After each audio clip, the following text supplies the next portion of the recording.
আসসালামু আলাইকুম রহমতুল্লাহ।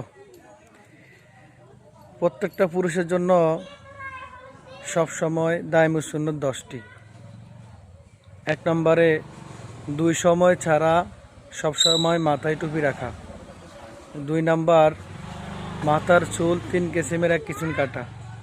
3 নাম্বার মোছ খাটো করা। 4 নাম্বার দাড়ি লম্বা করা। 5 নাম্বার মেসওয়াক করা।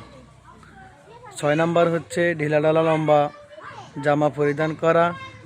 7 নাম্বার হচ্ছে বগলে গুপ্তস্থান পরিষ্কার করা সপ্তাহে একবার বা 40 দিন পর একবার বা 40 দিনের আগে ভিতরেই করতে হবে।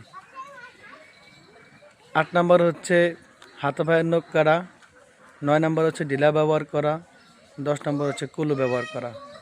আল্লাহ তাআলা আমাদের সবাইকে পরিপূর্ণ আল্লাহ রাসূল সাল্লাল্লাহু আলাইহি সাল্লামের সুন্নত মেনে চলার তৌফিক দান করুক। এই 10টা সুন্নত সব সময়ের জন্য। এই 10টা সুন্নতে অনেক ফজিলত আছে।